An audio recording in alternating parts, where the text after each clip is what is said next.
देख रहे हैं कश्मीर न्यूज में, हूं आपके साथ Abu Huraira. Election commission of India ने एक बयान में कहा है कि जम्मू कश्मीर ने हिंदुस्तान की इंतखाबी तारीख में पहले 35 सालों में सबसे ज्यादा वोटर टर्न आउट के साथ एक शानदार छाप छोड़ी है। वादी कश्मीर में 2019 के मुकाबले में इलेक्शन में हिस्सा लेने में 30 पॉइंट्स का जबरदस्त इजाफा हुआ है। इन इंतखाबात में जम्मू कश्मीर के लोगों की फाल शिरकत जम्मू कश्मीर में आने वाले असेंबली इंतखाबात के लिए एक बहुत बड़ा मुस्बत कदम है। जम्मू कश्मीर के लोग जमहूरियत को अपनाते हैं और गवर्नेंस में अपना हिस्सा डालते हैं। आम इंतखाबात में इस बार पूरे यूनियन टेरिटरी के पोलिंग स्टेशनों पर मुश्तरका वोटर टर्नआउट 58.46% रहा है। ये नुमाया शिरकत खित्ते के लोगों की मजबूत जमहूरी रूह और शहरी मसरूफियत का सबूत है। सीईसी राजीव कुमार की क़यादत में कमीशन ने ईसीज और सुखबीर सिंह संधू के साथ पोलिंग अमले और सिक्योरिटी एहलकारों का यूटी में इंतखाबात के पुरअमन इनेकाद पर शुक्रिया अदा किया। राजीव कुमार ने जम्मू कश्मीर के वोटरों की सताइश करते हुए कहा कि ये कामयाबी 2019 में मुकाबला करने वाले उम्मीदवारों की तादाद में 25% इजाफे से काबिल एतमाद बुनियाद पर है।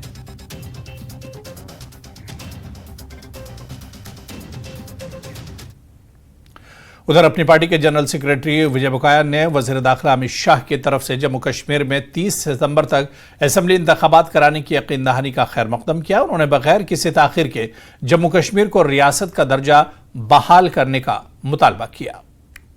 मेरे साथ जुड़े हैं विजय बकाया, ये जम्मू कश्मीर अपनी पार्टी के सीनियर जनरल सेक्रेटरी हैं। सर, अमित शाह का बयान आया है। अमित शाह ने बयान दिया है, उन्होंने कहा है कि 30 तारीख तक किसी भी हालत में 30 सितंबर तक यहाँ जम्मू कश्मीर में विधानसभा पोल्स किसी भी हालत में किए जाएंगे। उन्होंने कहा कि जिस तरह से ट्रेंड आए हैं, जिस तरह से अच्छा पार्टिसिपेशन हुआ है, एक हेल्दी साइन है और 30 सितंबर तक यहाँ पे नई गवर्नमेंट बनेगी। आपका क्या, आपको लगता है कि ऐसा होगा?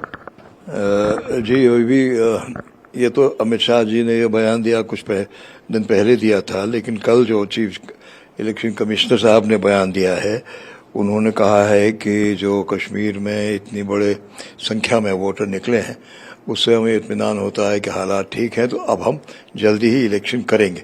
तो इसमें सुप्रीम कोर्ट की भी हिदायत है कि सितंबर से पहले, अमित शाह भी कह चुके हैं। तो मुझे तो यकीन है कि जो माहौल बना है डेमोक्रेसी के बहाल होने का अभी इस पार्लियामेंट्री इलेक्शन में, तो उसके बाद तो असेंबली इलेक्शन ज़रूर होगा। और हमारी मांग, अपनी पार्टी की मांग शुरू से रही है कि एक तो स्टेटहुड हम वापस कर दीजिए और दूसरा कि एक नुमाइंदा सरकार जो है वो जल्द से जल्द आप बहाल कर दीजिए, इलेक्शन करवाइए। क्योंकि उन्होंने कहा कि इलेक्शन करवाएंगे, उसके बाद जो हमारा दूसरा कमिटमेंट है वो स्टेटहुड का है, लेकिन वो असेंबली इलेक्शन के बाद होगा, वो भी मिल जाएगा। तो आपको लगता है कि ये भी साथ साथ में अगर होता तो अच्छा होता? नहीं, हम तो कह रहे हैं कि स्टेटहुड और इलेक्शन इकट्ठे अगर हों तो बहुत अच्छी बात है। कई डिमांड्स होती हैं, कई पार्टियां डिमांड करती हैं कि पहले स्टेटहुड रेस्टोर कीजिए, उसके बाद इलेक्शन कीजिए। नहीं, हम उस तरह की बात तो नहीं कहते। हम तो उनको सिर्फ इतना याद दिलाते हैं कि आपने पार्लियामेंट के फ्लोर पे ही ये कमिटमेंट दिया था कि जब हालात नॉर्मल हो जाएंगे तो स्टेट वापस कर देंगे। तो हालात नॉर्मल है, स्टेट वापस कर दीजिए। लेकिन हम साथ में ये भी कहते हैं कि पहले इलेक्शन भी अगर हो जाए, नुमाइंदा सरकार भी आ जाए, तो वो बहुत अच्छी बात है। लोगों के नुमाइंदे जब होंगे तो लोगों की जो मांगे हैं, लोगों की ज़रूरतें हैं, वो पूरी होती हैं। स्टेटहुड भी आपको देना चाहिए, लेकिन हम उसको कंडीशन नहीं बना रहे कि आप इलेक्शन से पहले दीजिए या उसके बाद में दीजिए। कैमरामैन नारायण के साथ में समीर भट्ट, न्यूज़ 18 जम्मू। खबर कुपवाड़ा से है, जहां एक शख्स की लाश बरामद हुई है और इसका गला कटा हुआ था। 7 बच्चों के बाप की मौत से इलाके में कोहराम मच गया। कुपवाड़ा जिले के दूर उफ्तादा इलाके आउरा मीर मकाम में इस वक्त सफ़े मातम बिछ गया जब 7 बच्चों के बाप की गला कटी हुई लाश बरामद हुई। बताया गया कि मुतासरा अब्दुल हमीद खान पेशे से एक मजदूर था। लवाहिकीन के मुताबिक वो नमाज के वक्त इसके कमरे में दाखिल हुए तो उन्होंने खान को खून में लथपथ पाया और उसका गला कटा हुआ था। वाकई की निस्बत पुलिस ने केस दर्ज करके तहकीकात शुरू कर दी है। एसएसपी कुपवाड़ा ने इलाके का दौरा किया और सूरत हाल का जायजा लिया। लवाहिकीन का कहना है कि अब्दुल हमीद दिमागी मरीज था, ताहम पुलिस तहकीकात में जुट गई है। आज सवेरे हमारे पास एक इन्फॉर्मेशन आई थी कि यहाँ पे जो रेजिडेंट है उनकी डेड बॉडी घर में पड़ी हुई है। तो इमीडिएटली जो एसएचओ और डीओ और डिप्टी एसपी हैं, वो तीनों लोग यहाँ स्पॉट पे है। तो हमने आइडेंटिफाई किया कि यहाँ पे इनकी डेथ हो गई है। अभी इनिशियल इन्वेस्टिगेशन चल रही है, पोस्टमार्टम एग्जामिनेशन वगैरह करेंगे, कॉज ऑफ डेथ निकालेंगे।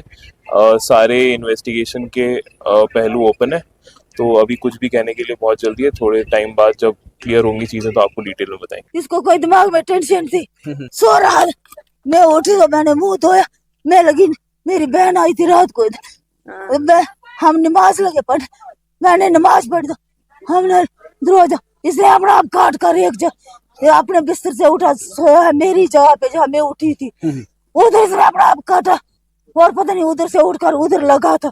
बाद में मैंने इसको हाथों में उठाया। मे थो चाय गैस पे फोन खोलूम दरवाज नस बह पाप हुशार तो अमिस श्रीनगर वसन तो अत वुच मे बदल हिसाब मे वो अत पान पे मे कर मिमी क्रैक मे मिमी तावन पेमुत यमो फटरोक नमाज यमो डाव यमस तो तम पन पान मकलोमुत पाने कोरमुत पान थोड़ा अमिस गज 2 रेत मतलब ये दिमाग थोड़ा आज डॉक्टरस ये मजूर दस कर शराक मे तुज न पत अथस किस शराक त पत्थर पतमो 3-3.5 रेतो पे वो यम सो गरको गाँव वालों कि यह जहनी तौर जहनी मरीज वन कि अक्सर यह डिप्रेशन शिकार तो अथ मज कोर पानस यह हादसा बेस दुश्मनी यह बड़ जान निडर इंसान। पुलिस स्पॉट पे पहुंची है, पुलिस तमाम जावियों को जो है हाथ में ले रही है और देखने की कोशिश कर रही है कि क्या वाकई तौर ये एक खुदकशी का मामला हो सकता है या किसी ने जानबूझकर इसका कत्ल किया है। इसके लिए बाज़ाब्ता तौर पर केस दर्ज हुआ है, पुलिस की टीमें स्पॉट पर पहुंची है और ये कोशिश की जा रही है कि आवाम तक सही पैगाम पहुंचाने की पुलिस कोशिश करे। नेटवर्क 18 के लिए मीर मुकाम औरा से याह्या सुल्तान।